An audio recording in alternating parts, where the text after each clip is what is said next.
Paano nga ba gamutin ang sakit ng manok na laway-laway? Well, una, dapat nahawakan nyo ang mga manok nyo para malaman kung nagagamot pa ba o hindi na.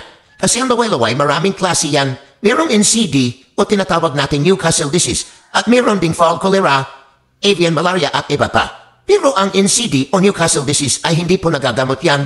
Diyan nyo malalaman sa paghipo ng mga manok nyo kung magagamot pa ba o hindi na ang paglaway-laway ng inyong mga manok.